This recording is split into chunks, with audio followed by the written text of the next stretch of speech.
Okay, good afternoon, everybody. Welcome to this meeting of the Northern Planning Committee. I'm Councillor Julian Dean, Chair of the committee. A few housekeeping bits and pieces. We're not expecting a fire drill today. In the event of the alarm sounding, please leave the building and gather at the front of the building. I'm obliged to inform you that this meeting is being live streamed and recorded.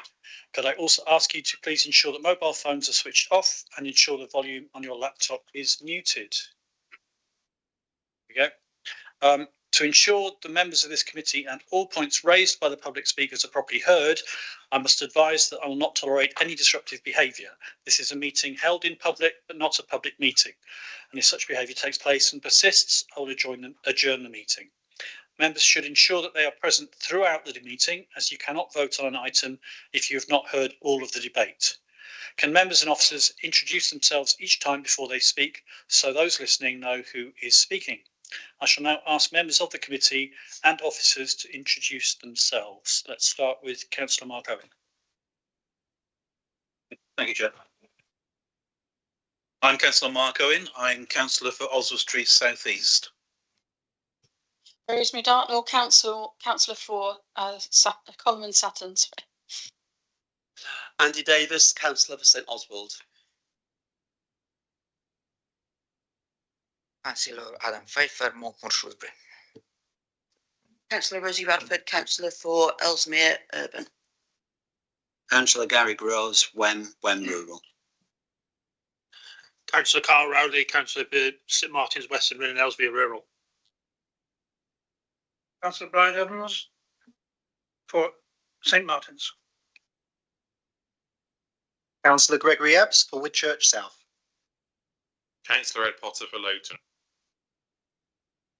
Alison Lloyd, Senior Planning Officer for Shropshire Council. Mark Perry, Senior Planning Officer. Kelvin Hall, Principal Planning Officer. Charlotte Morrison, Planning and Development Services Manager. James Felton, Solicitor, Shropshire Council.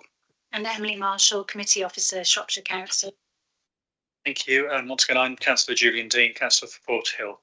Okay, we proceed to item 2, minutes of the meeting. To confirm minutes from the meeting held on the 19th of August 2025, I refer members to the schedule of additional letters. A member of the public has raised issues in emails dated the 8th of September and the 15th of September around the accuracy of the minutes of the last meeting. The officer response is also included in the schedule of additional letters. Are we hearing that, or are we moving on? Okay, do we have any comments from members of the committee with regards to minutes? In which case, can I see a proposer to accept those minutes, please? Thank you, Councillor Pfeiffer, and a seconder. Thank you, Councillor Ebbs. Does anybody wish to vote against those minutes or abstain? Then I shall take it that those minutes are accepted. Thank you very much. Moving on to item 3, public questions. None have been received. Item 4, disclosable pecuniary interests.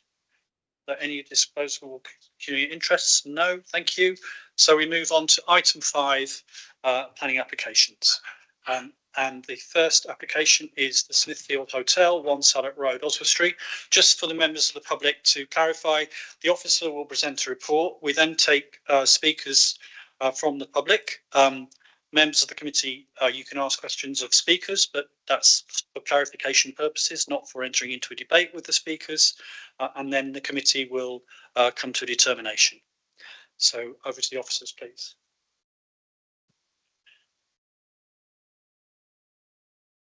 So yeah, the application is for a house of multiple occupation, and what's known as a HMO.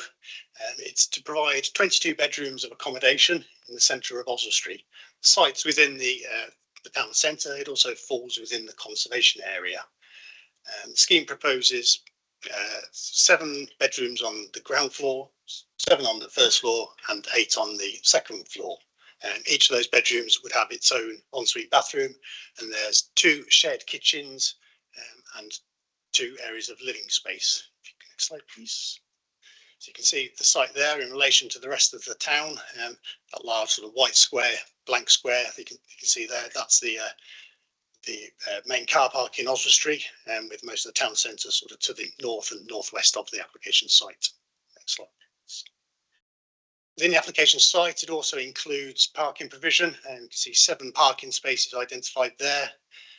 The access into the building itself, there's two routes. One is through the main entrance on Salop Road, and a further entrance into the site from the car park side. Also included within the site is area of cycle storage and bin storage. Next slide, please. These are images of the property. In terms of external alterations to the building itself, they are very minimal. The only alterations are the reinsertion of some windows that have historically been removed, and the removal of an external staircase at the back of the site. Next slide, please. That gives you a broad indication of the layout of the actual building. You see there the main communal kitchen in the central top of that picture, connected to a lounge area. All of the bedrooms are proposed for single occupancy. Next slide, please.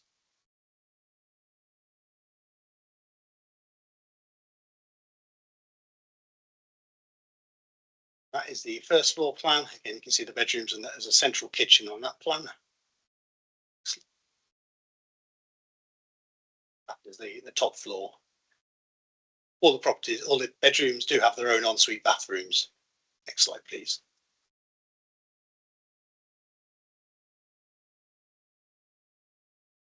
See there, the building has been empty for around about 10 years. It has sort of degraded in quality a bit with sort of undergrowth and smashed windows. Next slide, please.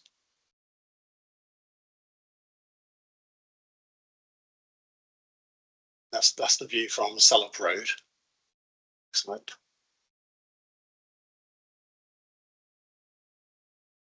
That's the English walls elevation. Everything you can see in that photo is subject to the planning application. Next slide.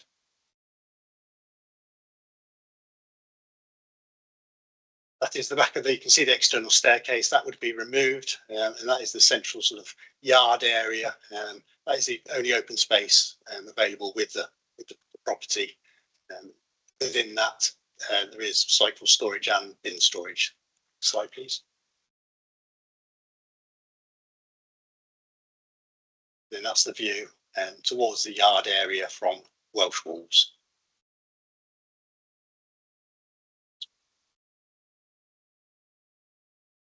So the officer recommendation is for one of approval, subject to the conditions that are set out in the report. Thank you, Chair.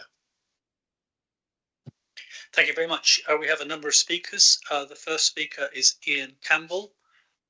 Ian, if you'd like to come to this microphone, please. So once you begin, you'll have 3 minutes. If you press the right-hand button, the red light should come on. Feel free to sit down or stand up. It's up to you. I think so. If you press the right-hand button, the red light should come on your microphone. There we go. There we go. All right. Okay. Thank you, firstly, for allowing me to speak. We've read and heard recently about how Shropshire Council is resetting its relationship with town, parish and local community. It is within this spirit of those stated aims that I wish to call for an Article 4 on this particular application. If you're required to carry on with that application, then I'd like to ask a few other things. Stipulating, I'd like to put a 106 if you decide to go ahead with the application. Stipulating that it is for local traceable need for the existing local market town and rural parish community. There are lots of young people locally who wish to move away from their family home to start a more independent style of living in the community that they grew up in. An HMO could help local people with family connections, though they must be able to demonstrate that there is a connection.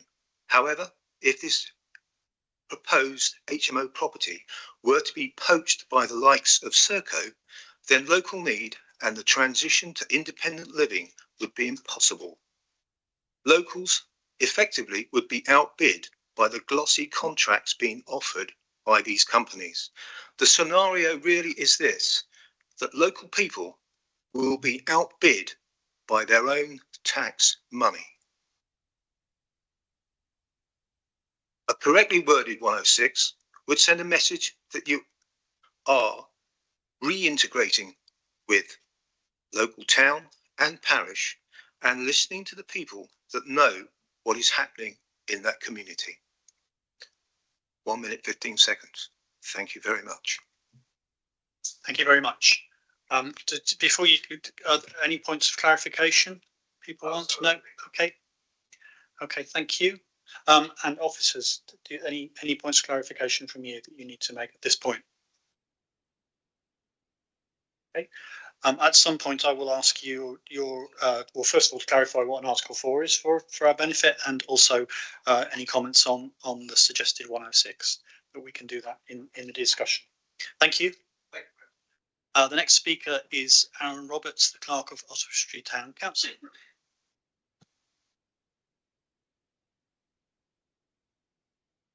Similarly, you have 3 minutes from when you begin. Thank you very much. And thank you for allowing the opportunity to speak. As I say, my name is Aaron Roberts. I'm Clerk of Oswestry Town Council. As you're probably aware, the Town Council has objected to this planning application, having discussed it at a recent committee meeting. The objection is based on a consideration that the proposal is contrary to the objectives of policy CS6, the Sustainable Design and Development Principles, as set out in the adopted core strategy. The whole purpose of the planning system is to contribute to the achievement of sustainable development, and the Town Council does not consider this development to be in line with those objectives. So what they're considering their decision this afternoon, I think members need to consider that they're satisfied that the development does help to create a sustainable place and is designed to high quality. Have to consider whether it is appropriate in terms of scale and density, and it does contribute to the health and well-being of the community of Oswestry. Does it provide appropriate vehicular access? And I think the Town Council is concerned regarding the parking arrangements. The central car park is not a suitable place for residential parking. It is for our shoppers. And alongside those key questions, the Town Council does believe that the proposal will result in quite a large HMO. It is particularly out of keeping for the location, of particular high density, and would represent excessive development. Do feel that there is a common feature with the number of applications brought forward, that there are sufficient facilities for the management of waste. And I mentioned the lack of car parking. There's clearly a lack of amenity space, and I think we saw from the presentation there as well. And similarly, the suitability of kitchen provision for the number of rooms. I think importantly, the Town Council would ask the Planning Authority, and therefore this committee, not to see this application in isolation. The town needs to be considered in a strategic context, not just individual application by individual application, because there is a significant aggregated effect, and one which has a significant impact on the sustainability of Oswestry. And alongside this, I think we'd call for a stronger policy framework to support both officers and members in their deliberations, and the absence of one is quite tangible. Local policies and guidelines would benefit developers, members and the public. And you probably gathered that there's quite a strength of feeling within the community regarding to the number of HMO planning applications being put forward. Thank you very much for your time.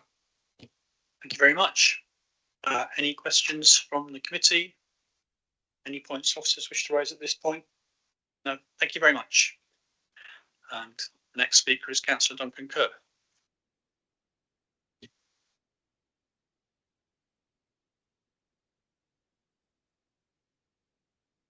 Good afternoon. You have 5 minutes, Duncan. Oh, lucky me.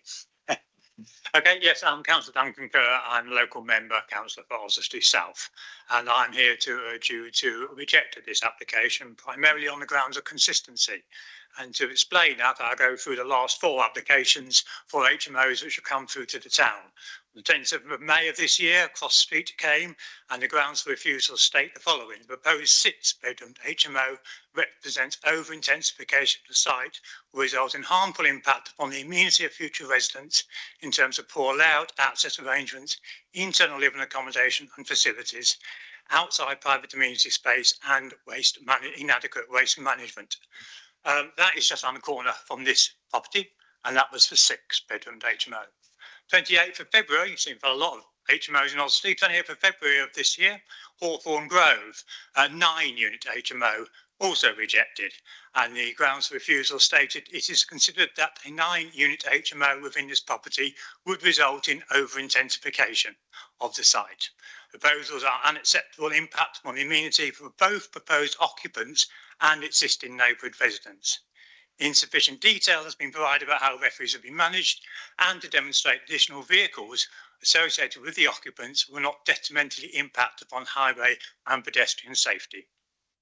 And then 14th of June 2023, Oswald Road, again rejected. It is considered the proposal represents over-intensification, you get the drift, of the site with potential to harmful impact on the amenity of existing and proposed residents.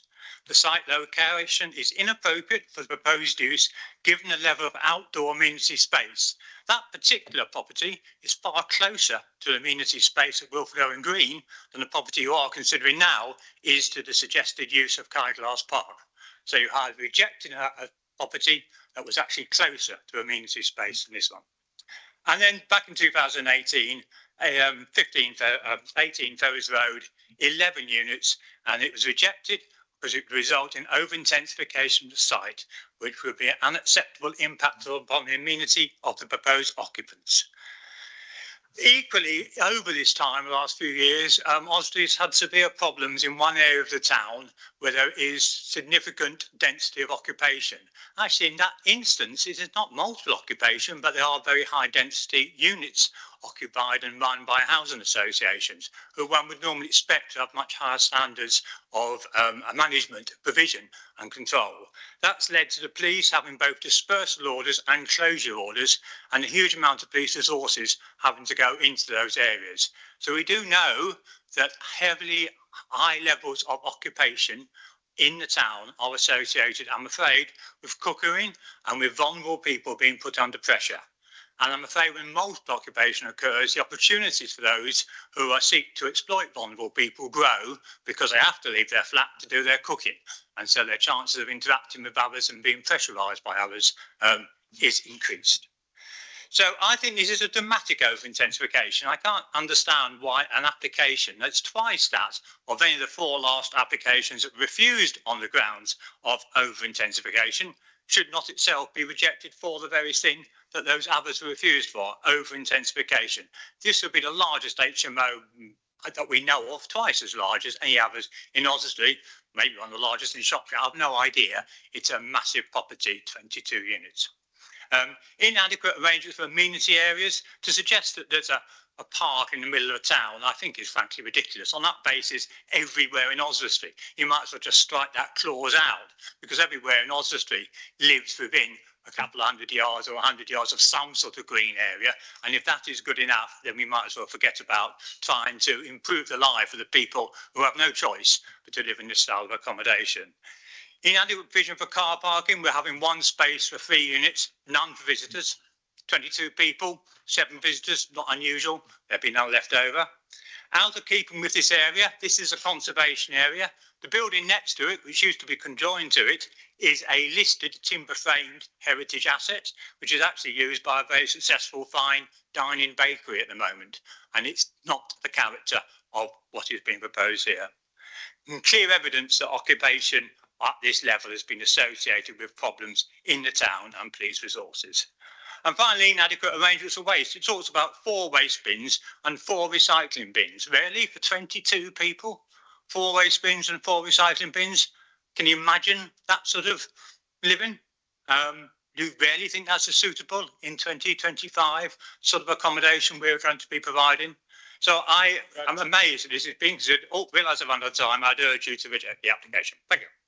Thank you. Any questions from members of the committee? Any points from officers at this stage? No? Okay, thank you very much. And our final speaker is the agent for the application, Joe Sobbs. Thank you, Joe. And you have 3 minutes from when you begin.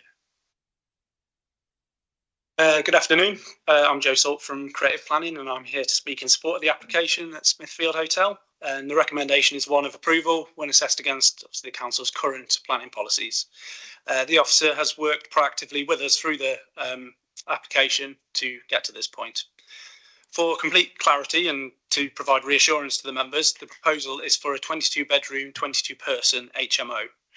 The rooms exceed the minimum standards, with 20 rooms actually being capable of being double bedrooms, and all rooms have en suites. This is not a cheap form of development, and it categorically does not maximise the number of bedrooms that could be contained within the building, which could be done through decreasing the size of the bedrooms and having communal shower areas. The proposal exceeds the council's HMO guidelines, including amenity space and kitchen areas. The proposal therefore cannot be categorised as overdevelopment by any prescriptive measure and would certainly not result in overcrowding, as assessed by the case officer, and the proposal does comply with policy CS6. The proposal will provide valuable, affordable accommodation to those who have no other option but to rent or share. It would also reuse a vacant building in the town centre that has not been used in over 10 years. The applicants run a number of similar HMOs and are predominantly occupied by working professionals, hence the provision of en-suites, with approximately 40% of occupants being female. They do not have a contract with Serco, and it is likely that the occupants will be local to the area. It is important to note that the identity, background, ethnicity, or individual circumstances of future occupants are not material planning considerations. There is sufficient parking, one space for every 3 occupants, which is usual for a town centre location, refuse storage and cycle storage, which is incorporated into the scheme.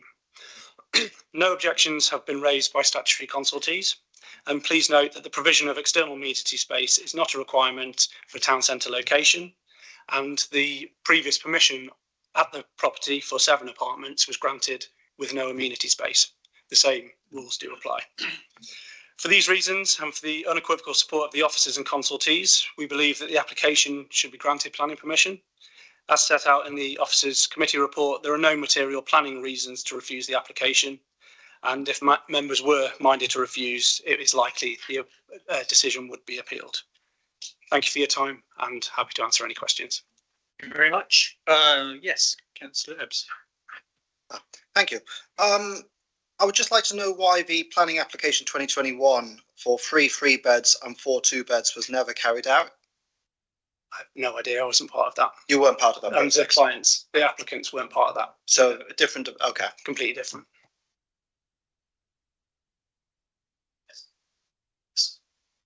Councillor Carl Rowley, you were just discussing just then about the occupants are likely to be from the local area.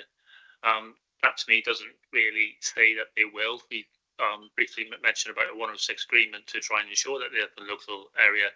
Can you give us more guarantee that there will be local area residents and not from out of the county? I couldn't. That wouldn't be a plan. It wouldn't be a plan consideration to do that. You brought it up yourself. Yeah, but they're likely. You think it's not right. I'm going to need to stop it. It's not a debate, and yeah, it's not a debate. The members can debate the issues in a minute, but okay. not with the applicant. Thank you.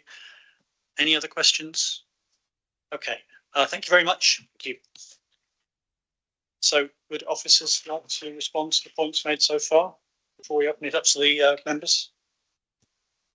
Can I just make reference, a couple of references there to section 106s. Section 106 can be used where it's needed to make the scheme acceptable in planning terms. So I suppose that we have to look at what's proposed first and whether it needs a section 106 to make it acceptable in policy. Normally that is to perhaps secure occupancy in sort of locations perhaps where such development wouldn't otherwise be acceptable, things like affordable housing, exception sites or agricultural workers dwellings. So yeah, in this instance, I wouldn't say that a section 106 would be justified to sort of limit who can live there, because it would be, in my view, acceptable in other planning terms.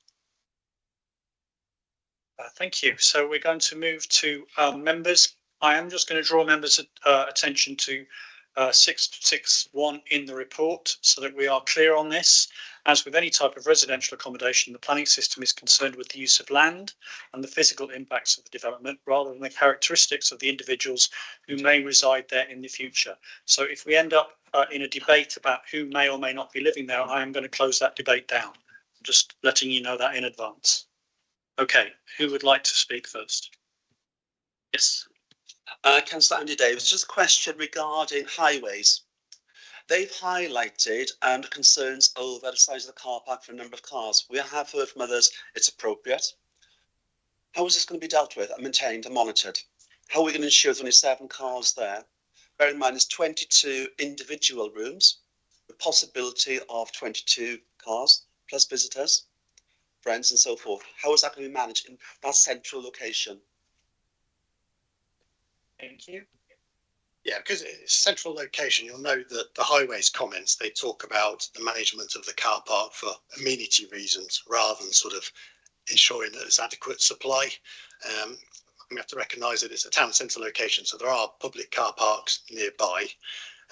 The highways officer also talks about the fact that the roads immediately surround the site, as you can see in that photo on the screen, have double yellow lines, so it's not going to be an issue of kind of parking being pushed onto the surrounding road networks.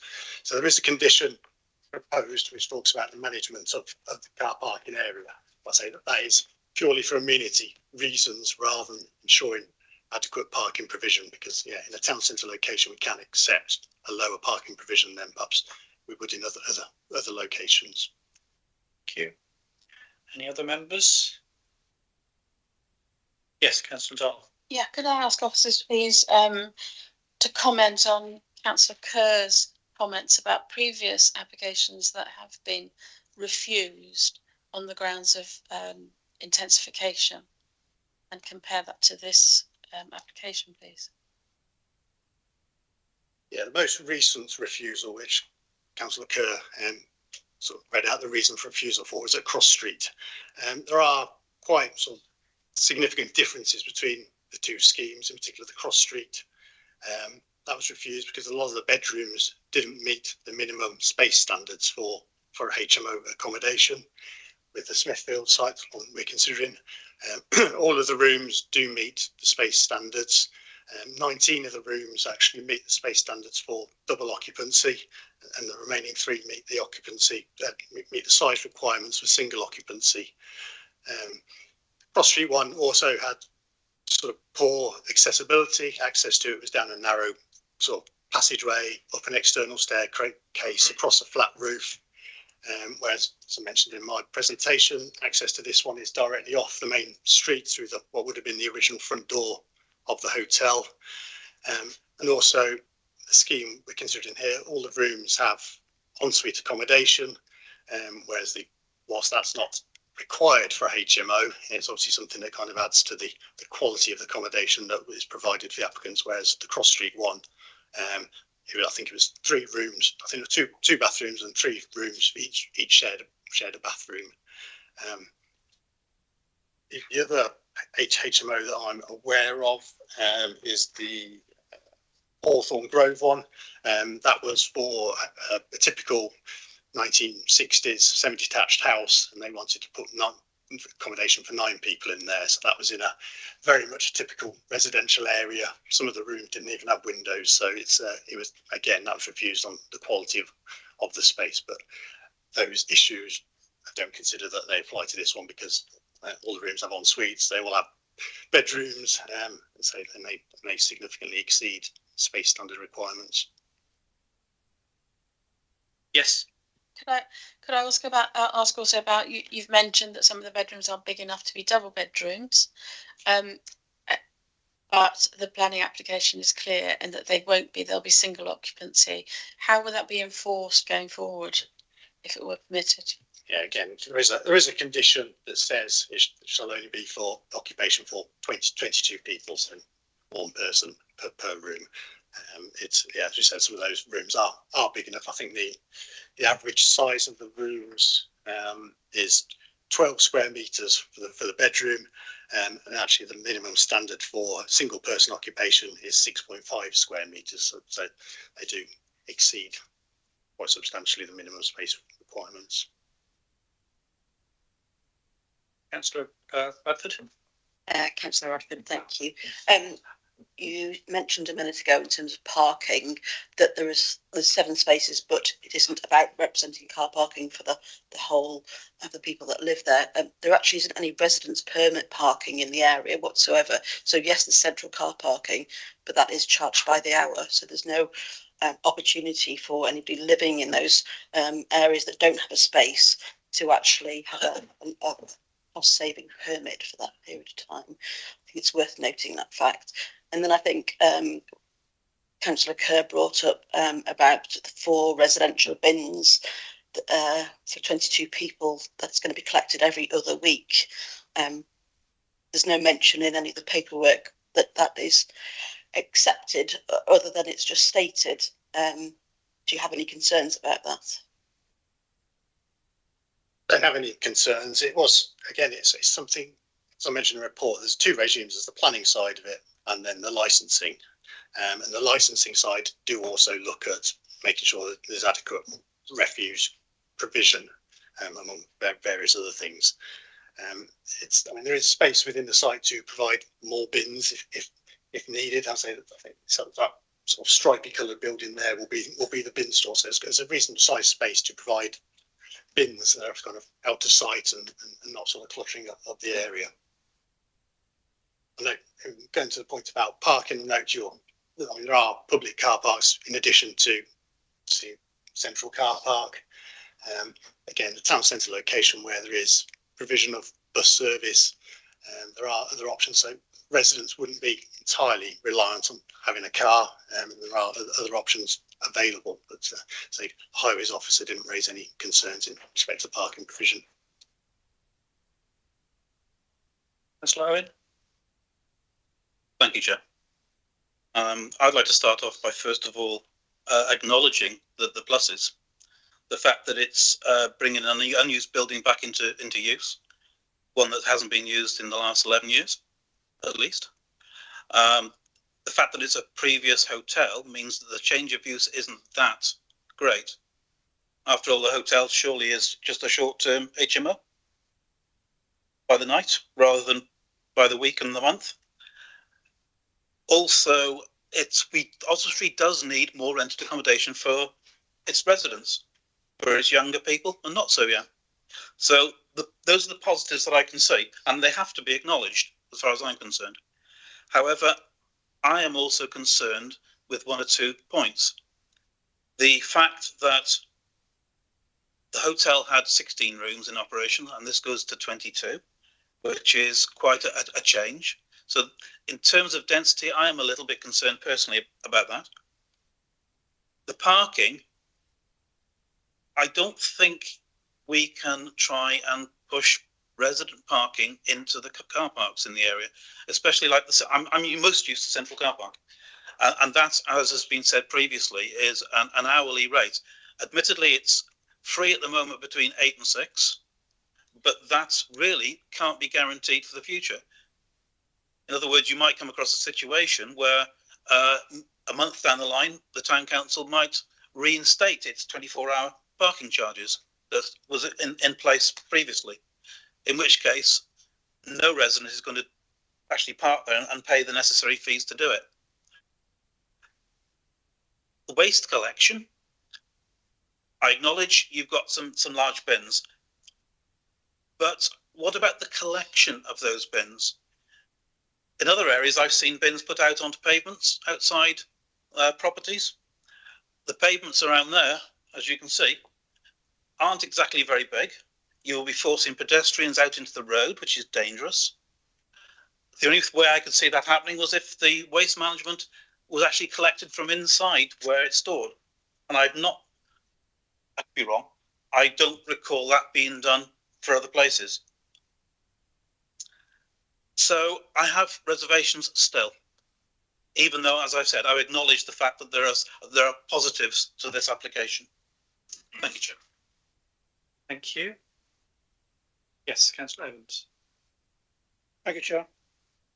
As regards to Councillor Owen's appraisal there that there is need in Oswald Street for accommodation, I did a little research online to find if find out if there was indeed a waiting list. I couldn't find one. We have pretty good search engines here. Not only that, a long vacancy for the Smithfield Hotel is not just enough to justify planning permission.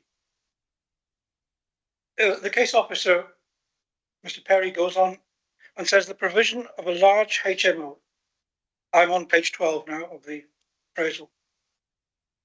He says a sustainable location, provide lower cost housing accommodation, which indeed they do. So I went online again, I looked to see how much it actually costs to rent a HMO.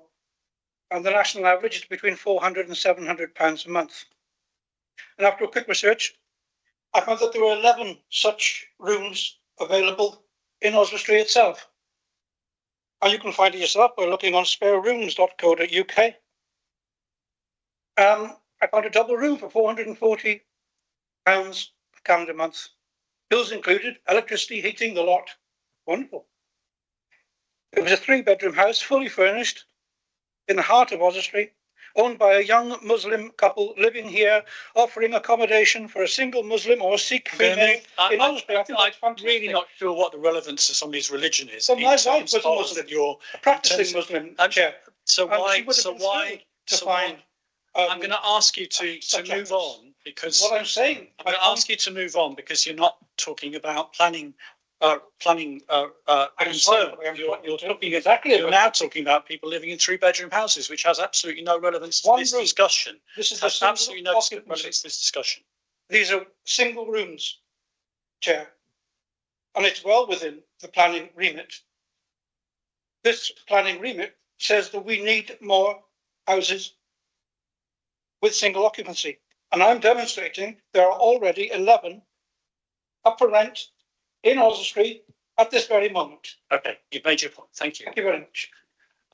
Councillor, sorry, your last name, Davis, and then I've got some questions as well.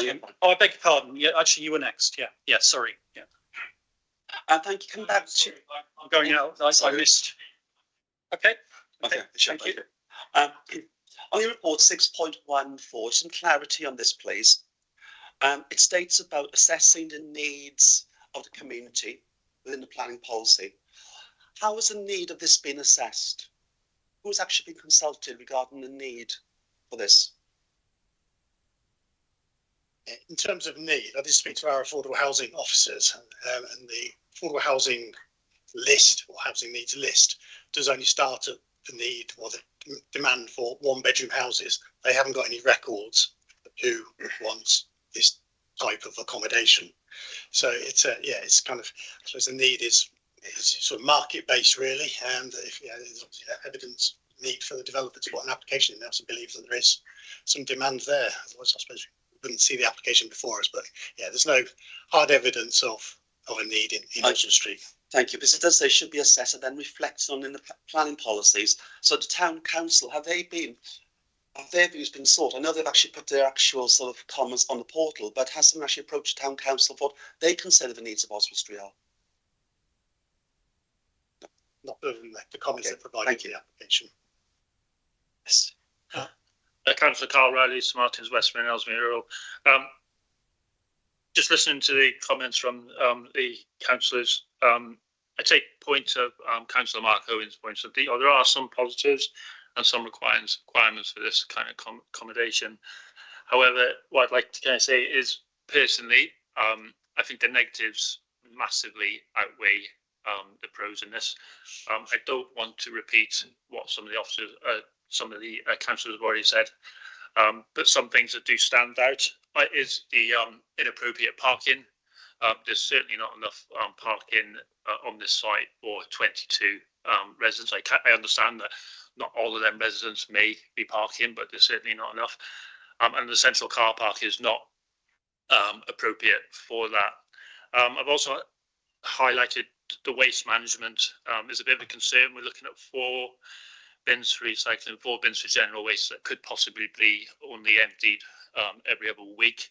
And I believe they're going to be kept inside a boiler room as well, which might not be too much of a problem it might be a problem in the winter, but would be certainly more of a problem in the summer. The lack of community space is also a concern, because there really isn't any. I don't think K-Class Park is a good example of a place for people to go. And again, as we head into the winter months as well, the park will get locked up earlier in the evenings. It will stay open longer in the summer, but it does get locked up. And that's something we need to consider, because effectively there's nowhere for these residents to go. I've got a whole list here, but most of them have all been discussed already. Taking that all into consideration, Chair, I'd like to propose that this committee rejects this planning application. Thank you. So we have a proposal on the table, which I will come back to. We still have a few speakers. I'm going to take myself next, so I would like to follow up on Councillor Dartmoor's questions, actually. So I'm a little bit confused about what over intensification means, and I think we need clarity, because my understanding from Councillor Kerr's presentation was that over intensification was about the area, whereas all the responses seem to be about the building. And I think that we need some clarity, because if we're making a judgment on over intensification, and it's legitimate for us to make that judgment based on the area, that's a very different question or requires a very different response, if you like, to the responses we heard about some of the other buildings where it was an issue about the accommodation. So I suppose I'm asking, in those other cases, was over intensification also about the area? And is it appropriate for us as a committee to make a decision on over intensification which is about the area rather than about the building? I think in terms of sort of overly dense use, I think there's sort of two strands to it. There is, like I said, there is of the building itself. And I think as we've been through, we've recognised that the accommodation meets the space standards and exceeds it by some margin.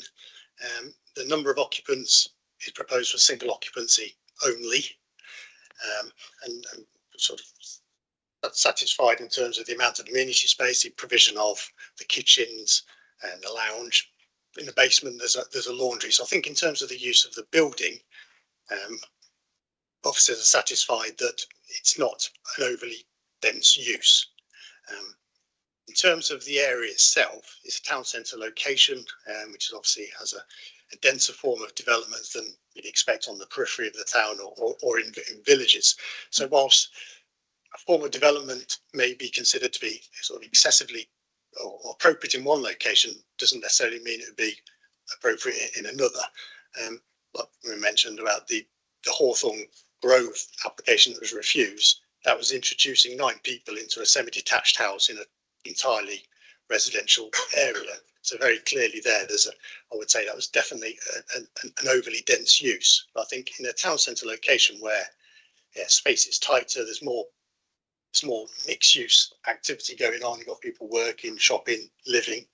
And I think there is an element that you would expect a denser use, and therefore what's proposed here is compatible with that surrounding denser and busier use. Thank you. Councillor Ebbs and then Councillor Evans had indicated as well. Thank you, Chair. So first I'd like to address some things that we as a committee should be thinking about.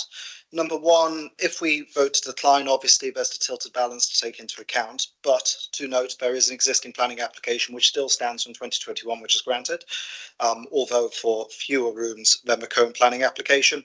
Also to note that if there was an outright rejection, I would have concerns about leaving the building empty for another year or 2 years. It's already been going on. It says in report 10, Councillor Mark Owen said 11, and I believe we should always be conscientious about the possibility of further deterioration for properties.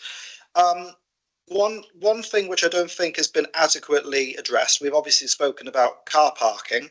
However, we haven't spoken about bikes and motorbike storage and access. And going forward with 21st century challenges, we don't necessarily take into account storage for bikes or motorbikes, secure storage at that. Can the officers provide any is this something which I've glossed over, or is this something which has actually been taken into account when it comes to the storage of these sort of two-wheeled vehicles? Perhaps the residents of this particular development may not just be using cars, and I think that's important to take note.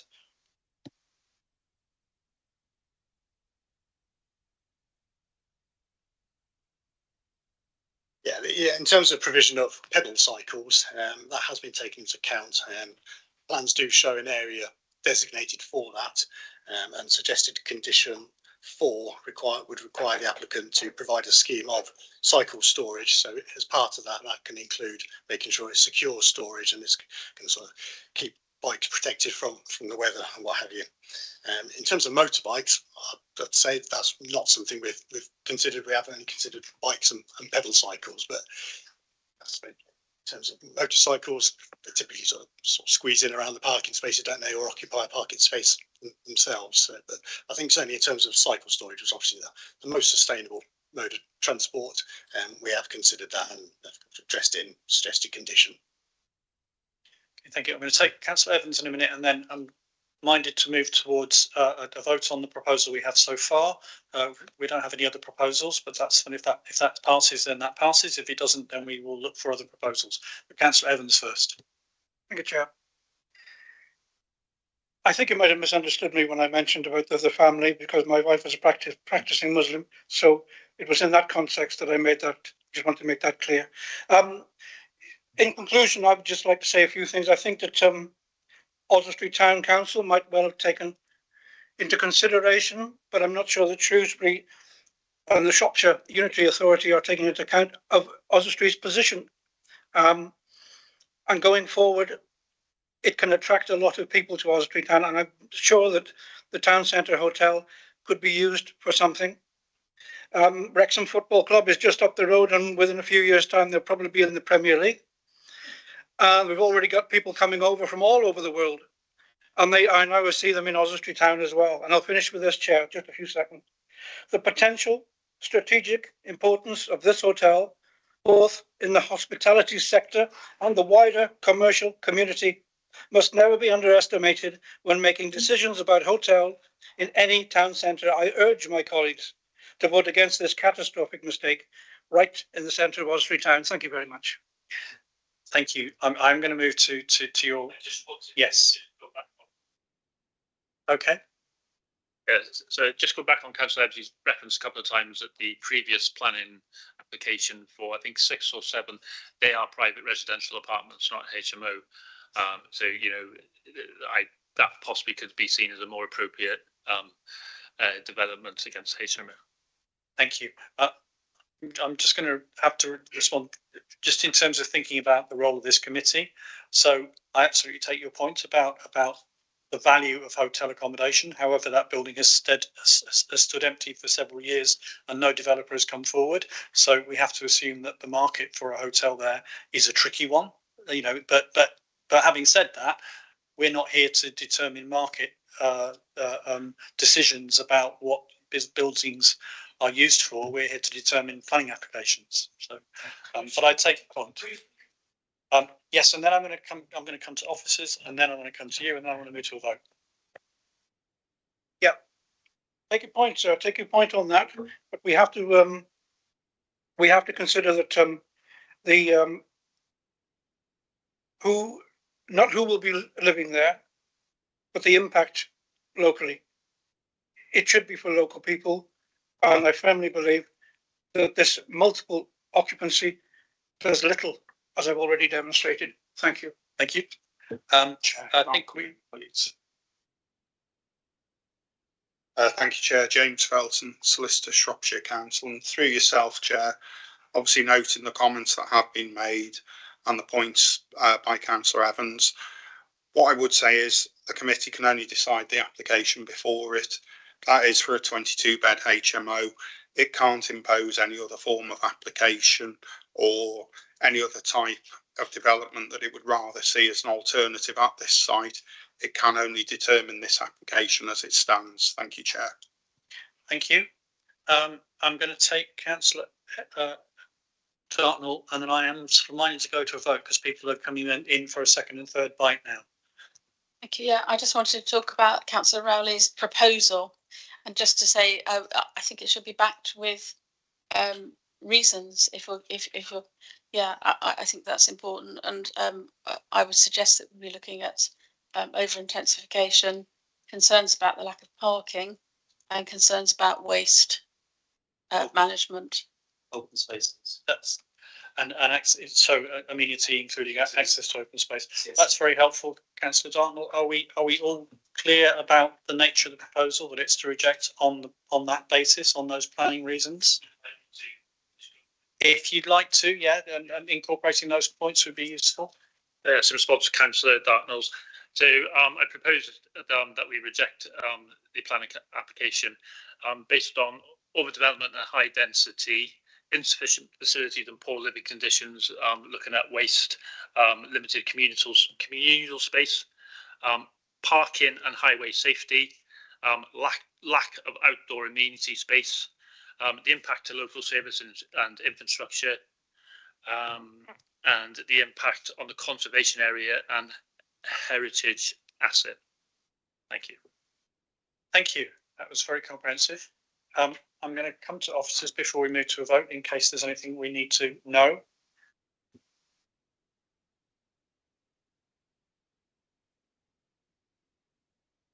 Thanks, Chair. Just I think you need to be clear about what the implication for the conservation area is. As far as I'm aware, there's no external change to the external appearance of the building. I'd also advise some in terms of parking and highway safety. How would you weight the impact? So, for instance, you might suggest the impacts you consider to be severe or less than severe. Those are kind of, I think we'd need that clarity in order to be able to draft a reason. Not enough parking. I think that was based on perhaps, if I might, the impact on surrounding car parks. I think that's as much clarity as we need, isn't it?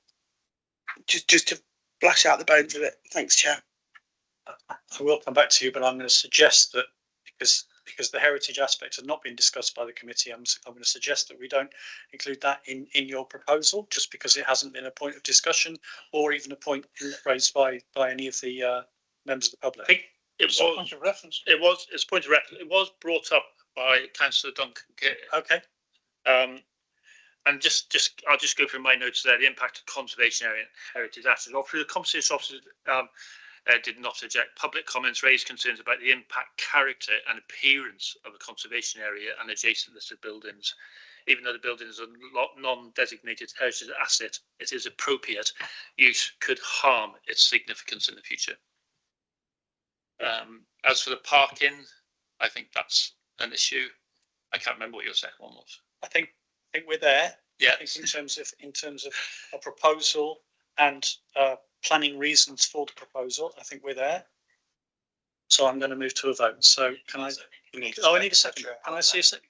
We have a seconder, Councillor Davis. Can I see those in favour of that motion, please? I need to.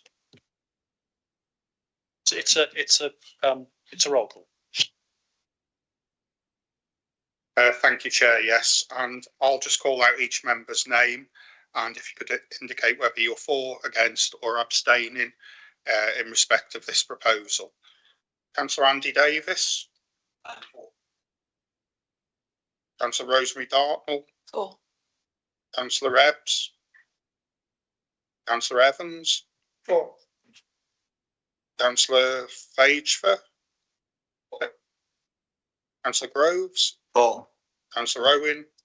For. Councillor Owen, that was, and you indicated for, so I've recorded that. Councillor Sorry, I got distracted with it. For. Councillor Radford. For. Councillor Rowley. For. Self Chair. For. That's unanimous, Chair. Thank you. Thank you, committee members. Thank you, members of the public. If you wish to withdraw at this stage, we're going to move on to another application. If you wish to stay, that's fine.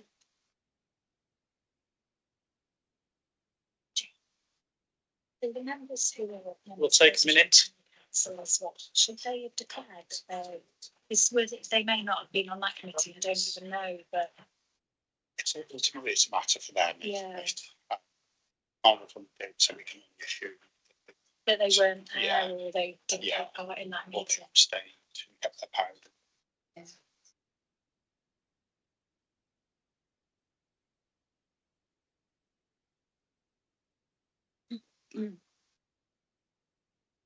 Okay, we'll continue. Item 6, proposed care community at Henkert Cross Hill, Shrewsbury. So as before, we'll hear from the officers, then we have 2 speakers, and then we'll open it up to the committee.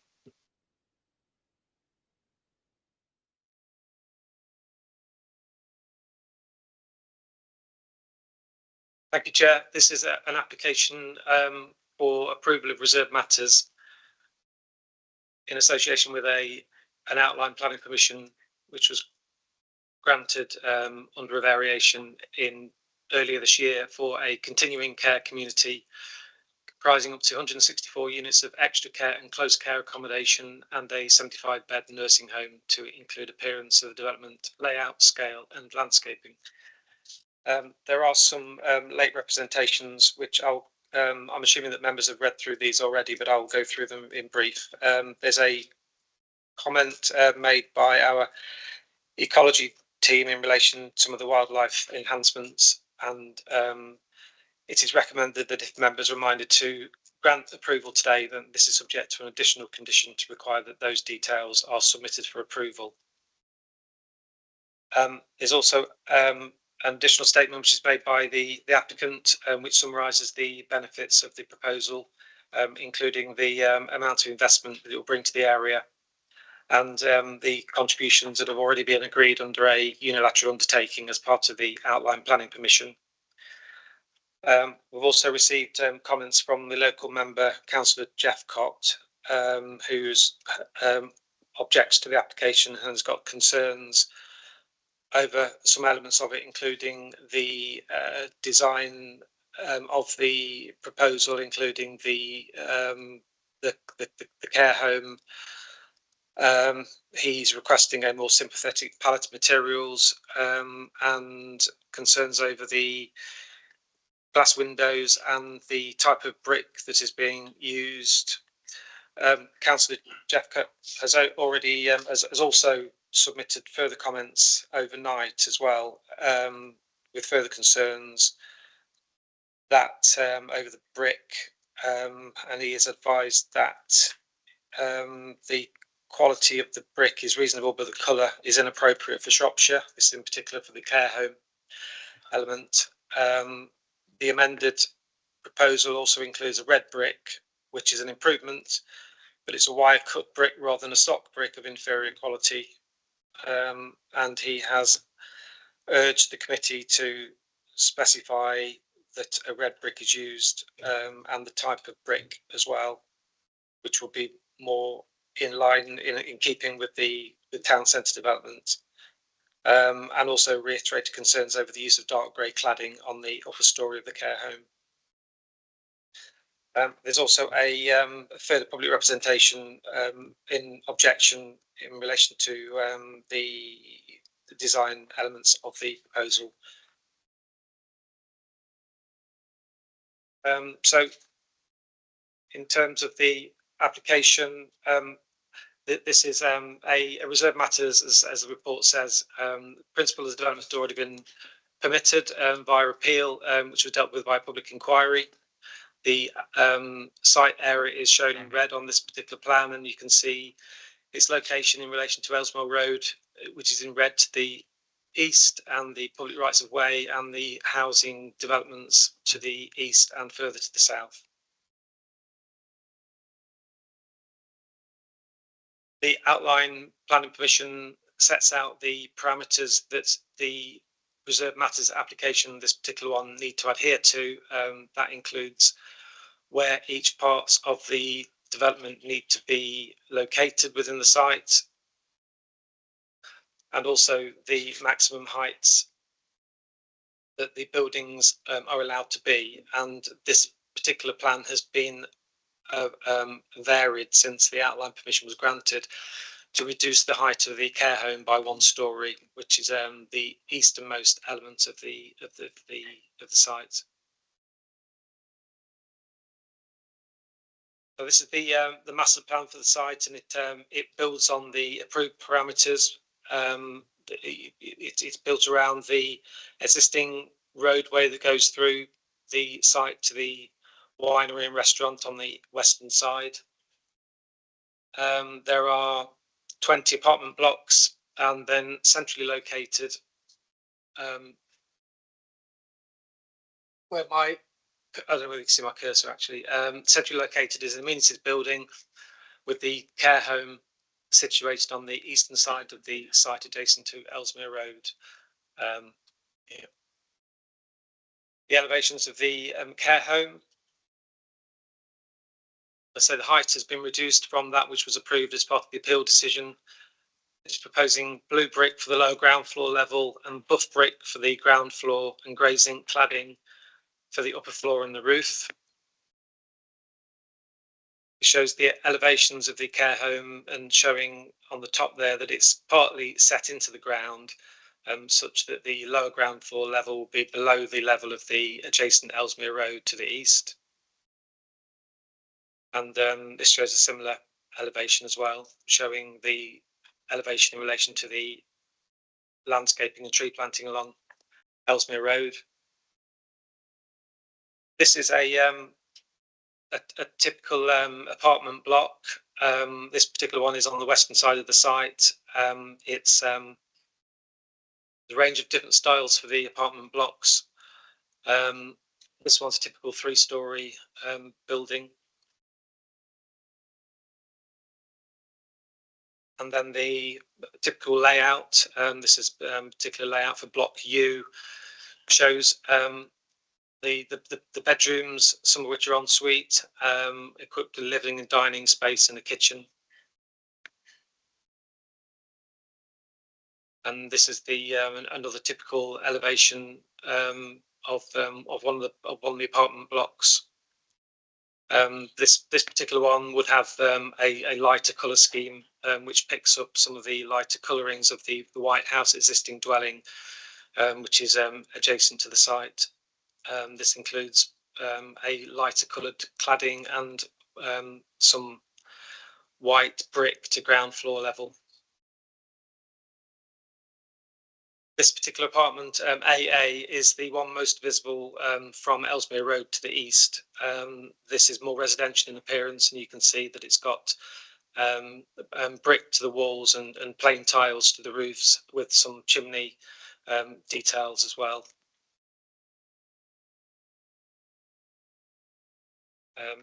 Floor plans for that particular apartment. This is the elevations of the proposed village centre or amenities building, which shows the pitched roofs and the small gables and dormer windows, dormers. There's balconies as well to the upper floors, red brick and metal cladding roofs. This is the materials palette that's proposed to be used across the site. So you can see that this will provide visual variety across the whole site, with materials including metal cladding, render, timber cladding, slate roof, slate tiles, plain tiles. And a variety of different brick types, including mainly reds, but including a white brick as well. This is the imagery of the proposed care home, which will be on the eastern side of the site, and the building, one of the buildings most visible from public areas of Ellesmere Road. You can see it's got the blue brick on the lower ground floor level and the buff brick on the ground floor, and then the grey metal cladding to the upper floor and the roof. This is some imagery of the appearance of the site from the recreation ground to the east of the site. The nearest buildings there on the left to the right of the trees is the care home, and then to the right of that is the block AA, which you've shown the elevations of.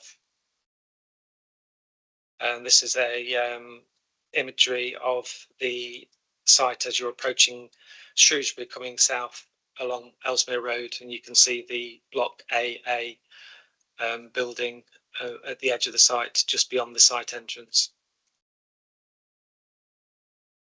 In terms of landscaping,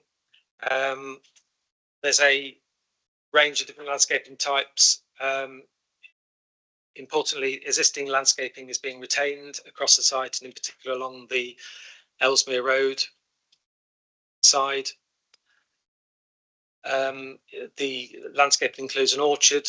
You can see to the northeastern side of the site, in line with what was agreed at the outline planning permission stage. You can see it's fairly heavily planted across the site, with native shrub planting, hedge planting, and also planting along the southern side of the care home as well.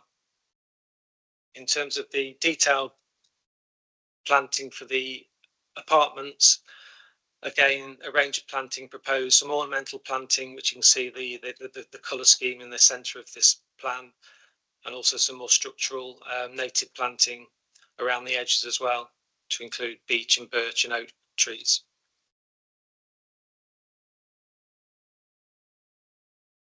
Different types of surfacing provided across the site, depending on its function, including bound and unbound gravel, flagstones, and some asphalt as well.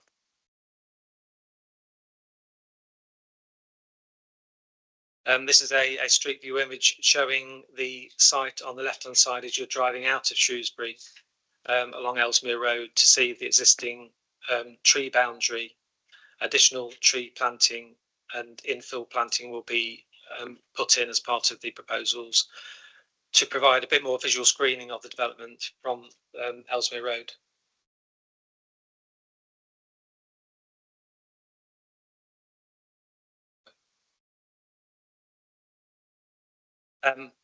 In recognition of some of the comments that have been made in relation to the colour of the brick, the applicant has confirmed that they are flexible in terms of the types of brick to be used on the particularly on the care home, but other elements as well.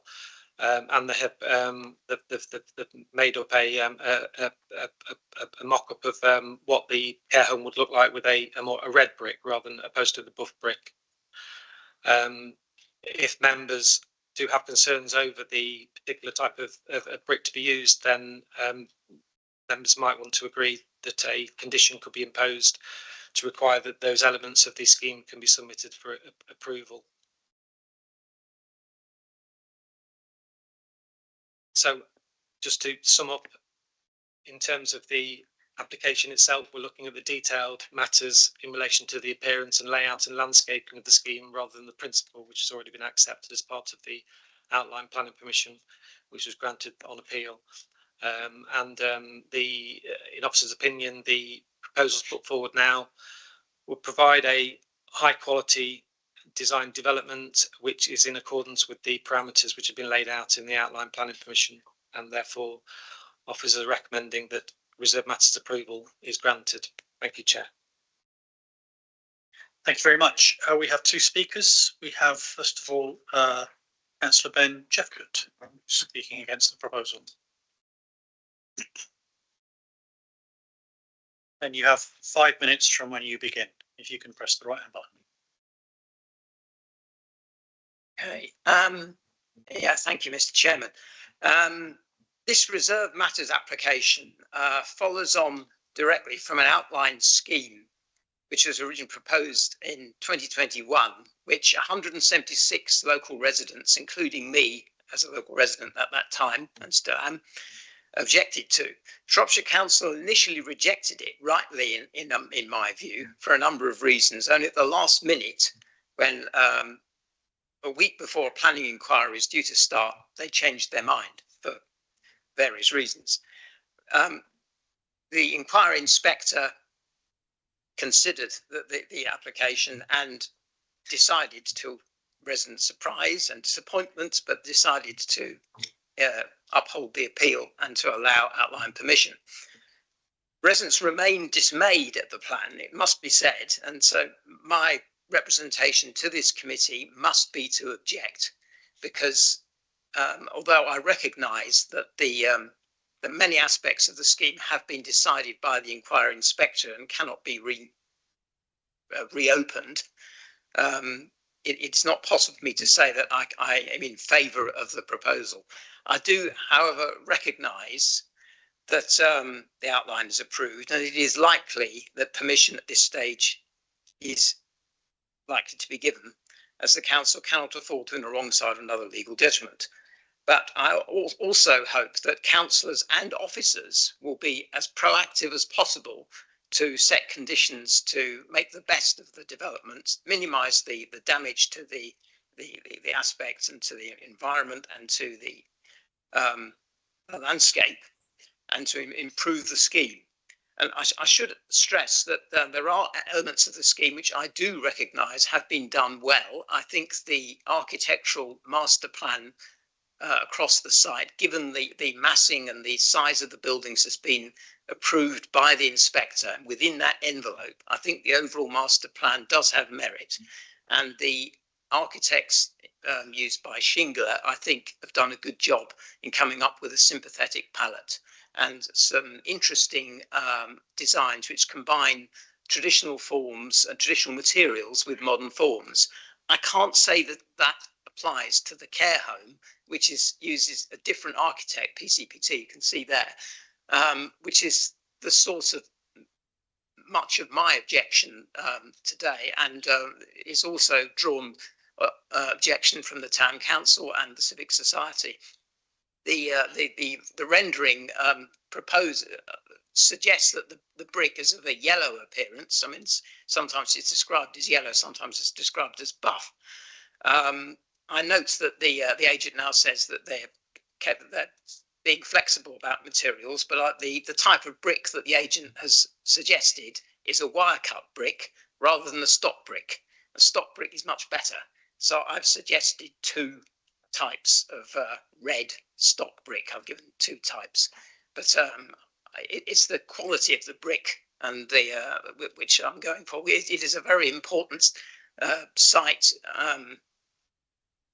And it is, I mean, whichever you look at the photographs which have been presented on Ellesmere Road, you will see this building. It is very large.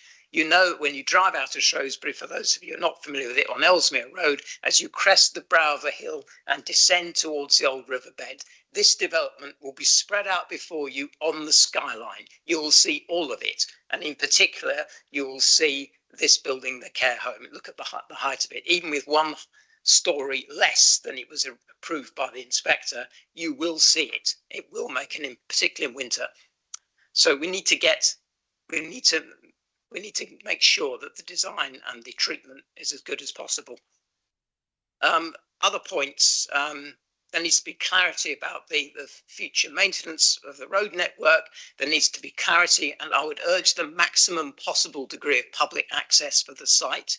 I recognise and applaud the declared intention of the applicant to integrate the development with the local community. That's very important, that it's not a gated reserve, it is part of the local community. So I hope that map could be combined with a footpath around the edge of the site so that residents can still enjoy the views of the town. It is the finest view of Shrewsbury, and Winnie Hill, which I referred to in my objection, is the area underneath where the care home is being built. It's being built on the slopes of a hill known as Winnie Hill, where generations of children have been sledging it in winter. Thanks. Thank you very much. Do any members have questions for Councillor Jeff Kerr?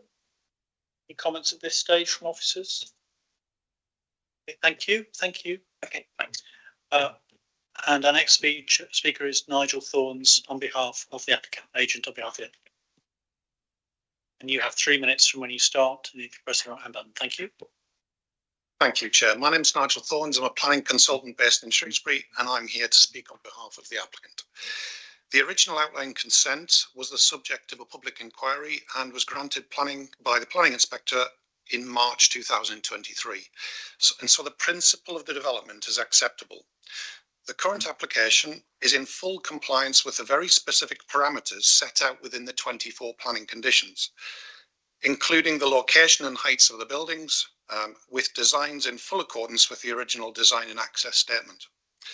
The application has been referred to this committee due to the comments of the Town Council, which raised issues already dealt with in the public inquiry, and similarly to the prior speaker, namely the rural setting of the development close to the development boundary, the impact and visibility of the buildings, and the issue of biodiversity net gain. Those were considered at the inquiry.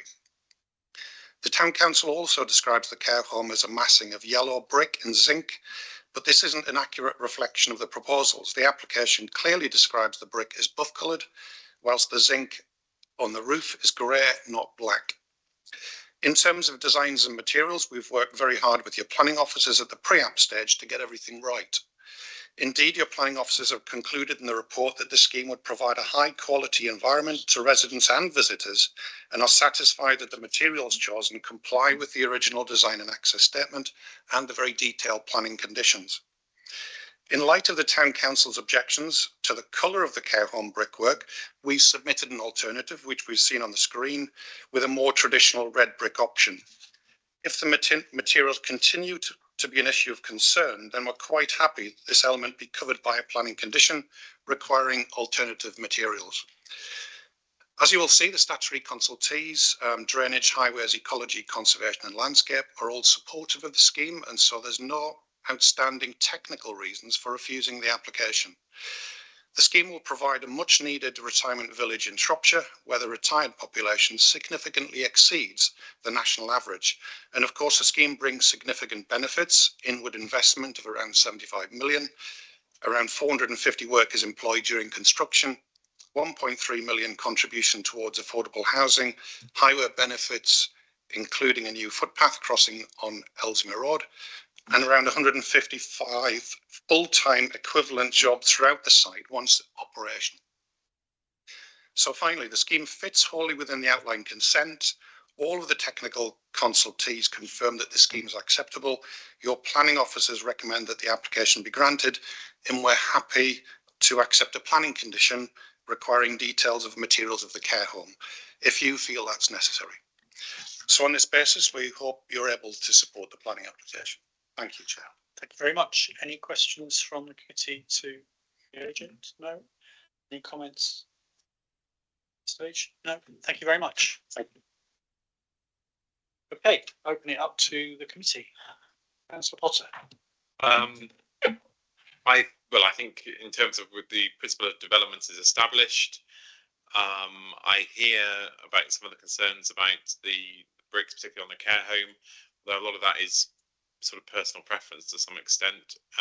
I'd be minded to support this with perhaps the condition as suggested around some negotiation on the materials for that element of the design. You so straight out of the blocks with the proposal. Chair, I will take some discussion. I would be happy to second that, taking on board what was said about the ecological ones, about, was it the bird and bat things, if you'd take that on board. Okay. I think I can't remember who I saw first. We'll go. Okay, Councillor Ebbs. Thank you. So yes, I think the prospect of increased employment in the area is a significant benefit. Although I do hear and I agree with some concerns regarding the method of the types of brick, and I think we should have a conversation on that. Just a point of note, because I didn't see it in the actual application. I welcome obviously the lake area and the outdoor walking area, but I would like potentially to see some outdoor seating for residents to take into account outdoor play, especially for elder residents. Being out and about, not just walking, but somewhere to sit would be something quite useful for a lot of individuals in their later years. Thank you for that. I will come back to officers in a minute, but let's do Councillor Rowley. Hi, Councillor Carl Rowley. Yeah, just make a point about the bricks, really. In keeping maybe with the area around would be a good colour. The yellow sounds like it'll stand out like a sore bum. The other point I just wanted to make, it looks like I've got nothing against development, it's fantastic development, but it looks like it's sitting on top of a hill, and where some of the diagrams you saw looked like it was built into the hill. There's also some of the buildings look like they're on stilts to give it even more elevation. And I was kind of, is there any way that it could possibly be just lowered slightly? That might take a lot of ground excavation, I know, but is there anything for that? So it hasn't got that prominent look as you come into Shrewsbury on the Ellesmere Road. Thank you. Sorry, I'm going to take Councillor Dartmouth first, and then I'll come back to officers on those points. Yeah, thank you. Yeah, I just would agree that I think a red brick finish would be more in keeping generally with the kind of housing in that area. So that's, I think that would be a good condition for us to have. Thinking about staff, 155 full-time staff. I note that there's provision of demand responsive transport to and from the town centre, which is for residents and staff. I'm thinking about people getting to work from other areas nearby. Does specify town centre. I'm assuming that's been organised with the Council Connect on Demand service. I don't know if it has, or if it's part of that service, or if it's just a private service. I don't know. Just would like to understand that a little better. And thinking about looking at the parking on site, I'm sure that a lot of the residents will have cars, and I just wonder where 155 full-time staff, those that come by car, might park. That looks perhaps a bit tight. And also asking about drainage. It is a very steep site, and it's being changed from a totally natural environment to a very intensely built, well, to me, an intensely built environment. I shouldn't use that word, a built environment. And I'm just wondering, the pond obviously is a nice feature, but is that going to work as some sort of attenuation pond? Thinking about drainage, there's not really any comment on drainage in the planning documents that I've been able to find. So if I could understand something about that, that would be helpful. That's a good time for the officers to come in. There's quite a lot there. Thank you, Chair. In terms of the outdoor seating, I've only shown you a selection of the plans today. There's been a lot more detailed information submitted as part of the application, and that includes the types of outdoor seating that would be proposed of different types of styles, and it's just not been included in the presentation today, but that has been incorporated into the designs. In terms of the bricks and the buff coloured one, I take the point about it might not be seen to be in keeping, but in actual fact, the nearest houses to the east are, some of those are buff coloured, and so you could argue that it is perfectly in keeping with some of the local houses. They're not all buff coloured, but some are red, some are buff, and some are like a lighter red, orangey type colour as well. So it kind of, it's, as Councillor Potter said, it's very subjective in terms of design matters as to what you might prefer. It's seen through a belt of trees. It's not a stark appearance or visual impact that you'll get. It'll be screened through that, and then of course the fact that will be on a public highway as well when you're driving past. It's not the kind of thing that you should be staring at when you're driving down or up that road. But in terms of the flexibility on type of brick, like I say, the agent is happy to provide different colours, but it will be if that is something that's delegated to officers to deal with, then the officers need to be knowing the steer from members as to what they'll prefer, whether it's a buff or a red or a different type of colour as well, because I have my own preferences which might not reflect members' preferences. In terms of how the development is been designed on the hill, of course that has all kind of been built around the approved parameters plan, which is looking at what the site could accommodate in terms of the heights of the buildings. So there's obviously going to be a lot of groundworks involved, but the detailed elements have been put forward with the finished floor levels as well, so we know exactly what levels the buildings are going to be built at, and they're going to clearly be arranged on the hillside, and and that's all been factored into the designs, so that the some of the lower buildings will be on the highest part of the site, so that they don't break that skyline as much as some of the lower ones. In relation to matters relating to parking and travel, there is a separate requirement under the unilateral undertaking, which was agreed under the public inquiry, to agree a travel plan, and largely those matters will be dealt with in terms of the demand responsive buses, minimising the need for cars. Clearly the type of occupants here, it's not going to be hugely car dependent, and a lot of them will be not have a car or not need a car, and will be taking the opportunity to use the bus service into and out of town wherever they can. But each apartment has been provided with car spaces based upon the expected, am I going the right way? The expected level of demand, which would be, as I say, quite minimal given the type of occupants, and the bus services as well. Again, it's a kind of a travel plan type matter that is that's how that will be agreed, rather than through this particular application.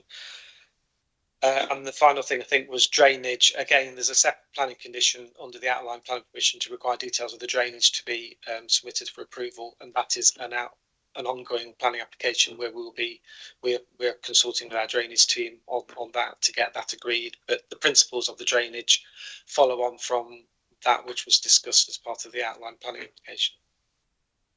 Thank you. Thank you. Councillor Radford and then Councillor Owen. Forgive me if the drainage aspect is what also is flooding, but in terms of a material consideration of nature conservation, both the local member and the civic society highlighted concerns about the impact of taking it from a natural environment to a built environment, exactly what Councillor Dartnell talked about, and rise of groundwater levels and local watercourses, etc. It doesn't feel like the detail within that we've been given adequately acknowledges and mitigates that potential of a large built environment and the impact on flooding in a world where flooding is on the increase, especially in Shrewsbury. Respond to that, and then I'll come to again, it's certainly something which has been given a detailed consideration. As part of the outline planning permission, there's a requirement that those detailed matters are agreed as well. So it's certainly not something that's being overlooked. It was looked at in outline stage at the outline planning application, and the detailed matters. The way that the scheme has been designed, it's been designed with drainage considerations in mind as well, and the detailed documents have been submitted as part of a separate planning application. So what you've got here is the reserved matters application.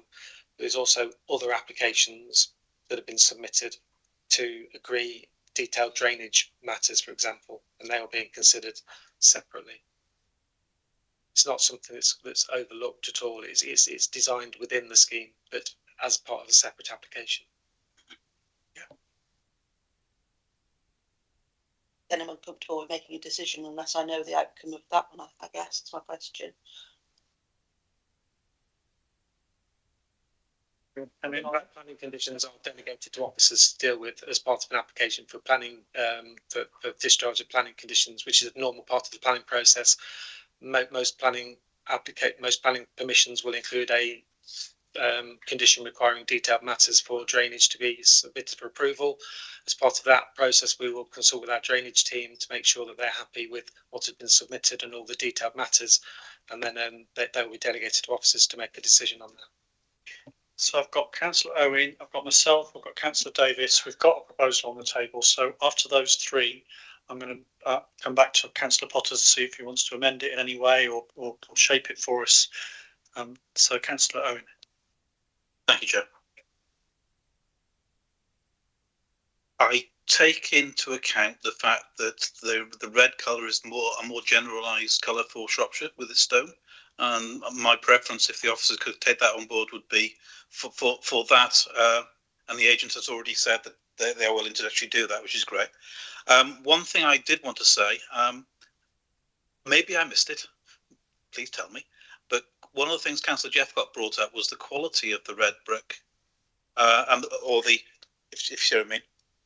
Was that actually addressed in previous discussions and mentioning from the agent, or was the quality of the brick not actually brought up?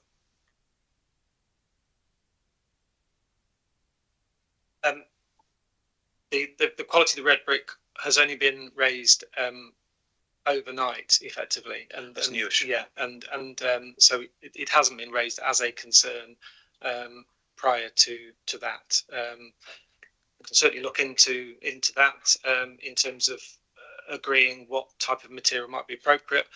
I think my own opinion is that the rest of the development has been put forward as a fairly high quality level of development, including the type of materials that have been proposed.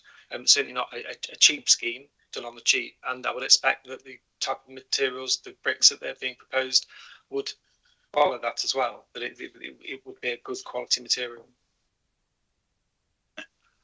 Thank you for that. The only reason I actually brought it up was the fact that such a good scheme, it would last longer with the best quality brick, in which case we get to see it for a longer period before it starts to deteriorate.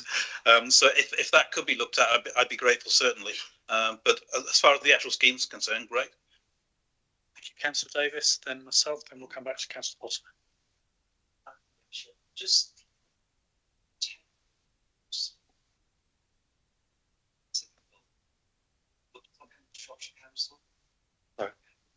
Are you referring to the on-site roads or the on-site roads within the actual development? Who's responsible for the maintenance of those? It's a private site.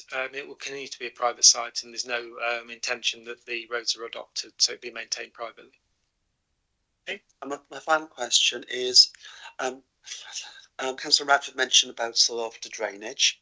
Has a flood risk assessment been carried out prior to this, which you've seen and you approve? I say all drainage matters are being dealt with as part of the whole development coming forward, including whatever documents need to be submitted in terms of flood risk requirements, attenuation, drainage runs, sustainable drainage. It's all dealt with as part of the development, as you'd expect for a development of this scale. But it's all being dealt with, yeah. Thank you.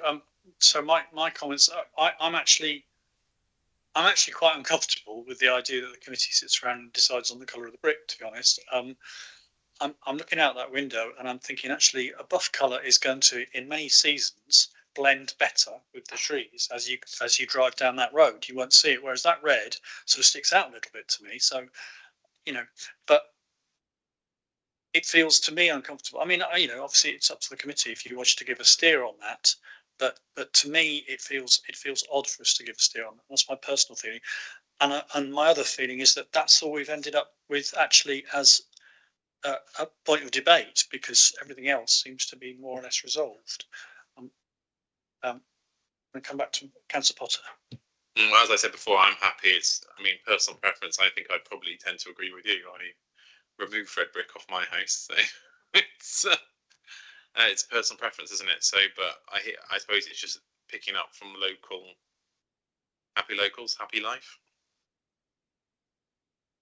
Okay, would you like to just re-present your? So I'm happy to recommend approval of this application with the various conditions as outlined.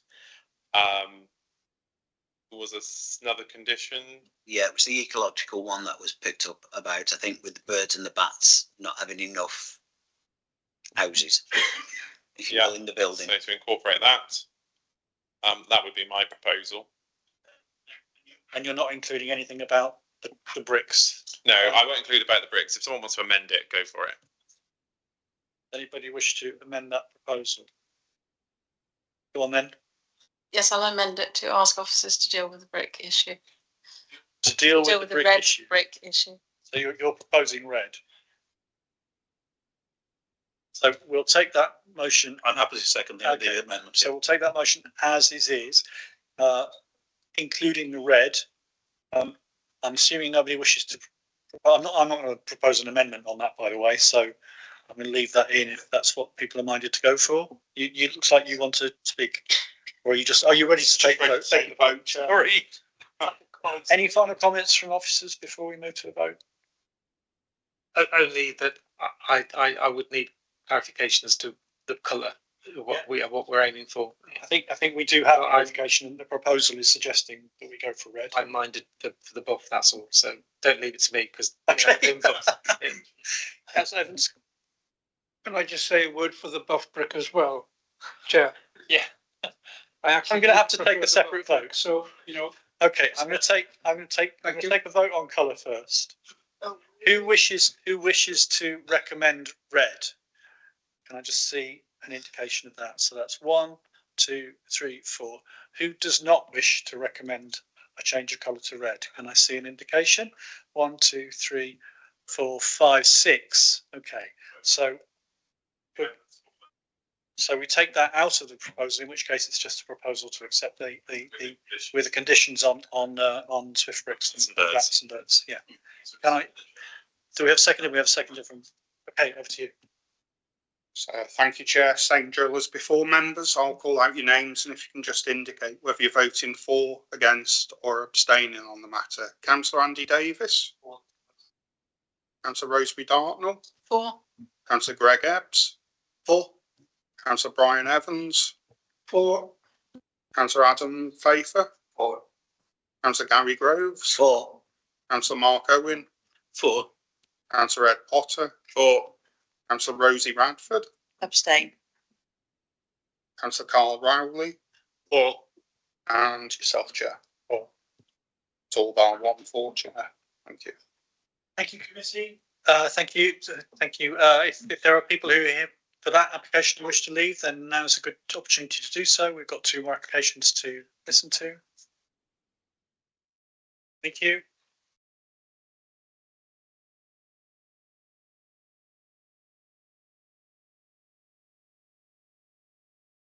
Thank you, pardon. Yes, Councillor Gross. Okay, I think we should be done by 4. I think. Unless we want to really get into the big crowd. That's anybody wants to talk about brick colours on the next couple of applications. Yeah, the colour of the demolition vehicles. No, sorry, that's I'm being flippant and it's not fair. Moving on to item 7, the Lodge, Shrewsbury Sports Village, Sundawn, demolition of redundant dwelling. Over to officers. Yeah, thank you.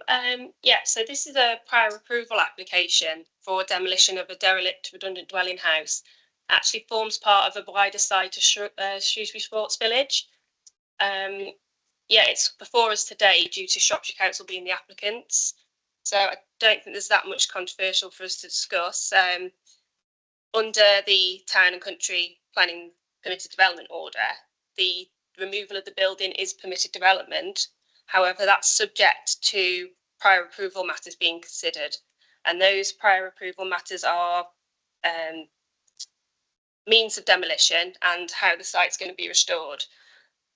Those matters have been assessed. Officers are satisfied with the level of information. Highways are satisfied with the construction management plan in terms of materials leaving the site. Ecology are happy. So I'm trying to think what you might like to discuss today, but in terms of permitted development and prior approval, the recommendation is for approval because all matters have been addressed.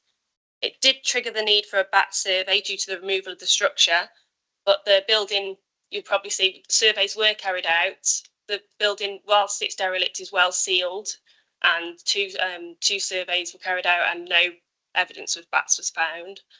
So it that's been addressed. And the only other matter really was highways. It's just off Sundawn Road. So it's got the main B road to the north and then the access into the sports village. So we just wanted to be sure that the works could be carried out without impacting on the highway, any congestion, and a very detailed construction management plan have been provided, and you'll see the entrance into the site. The area surrounding it allows for a welfare facility and for vehicles to fully enter the site, collect materials, then leave. Yeah, this application's come about due to funding of the expansion of the sports village. That's why it's been left derelict for such a long time, because the funds haven't been there to restore it or to remove it. So they found the Shropshire Council are in a position to remove it. It has been subject to antisocial behaviour and police call-outs, and I think they've weighed up the pros and cons and the costs, and in this instance the benefits seem to be the removal of this small dwelling house. Thank you very much. As chair, I'm going to propose that we accept this. I'm tempted to suggest a condition around recycling the buff-coloured bricks on that building, but I won't do so. Does anybody wish to speak on this? Does anybody wish to second my motion? Okay, we have a seconder from Councillor Dartmoor's first. Go straight to the vote. Those in favour? Oh, sorry. Sorry, Chair. Stealing my thunder. Familiar drill members, I'm afraid. If I just call out your names and if you could indicate for me, please. Councillor Andy Davis. Councillor Dartnell. For. Councillor Ebbs. For. Councillor Evans. For. Councillor Pfeiffer. For. Councillor Groves. For. Councillor Owen. For. Councillor Potter. For. Councillor Radford. For. Councillor Rowley. For. And yourself, Chair. For. That's unanimous, Chair. Thank you very much. Moving on to item 8, 1 Oakfield Road, Shrewsbury. Erection of a single-storey side extension. Over to officers.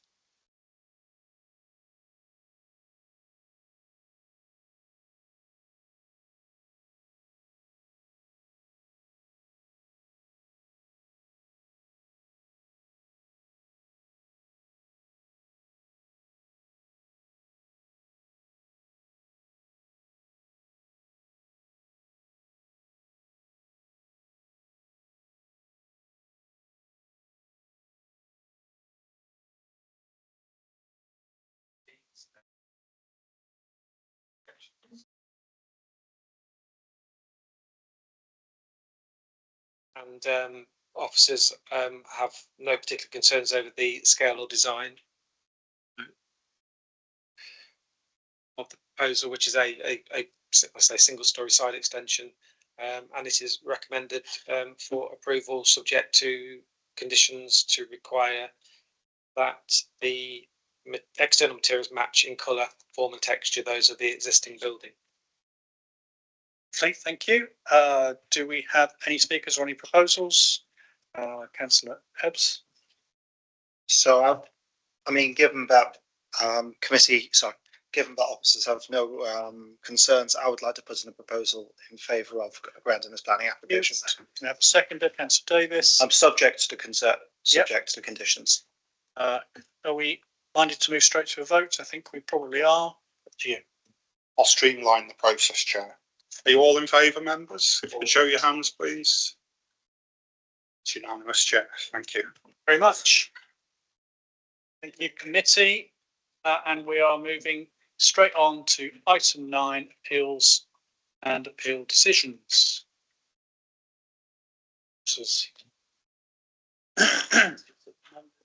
Oh, okay.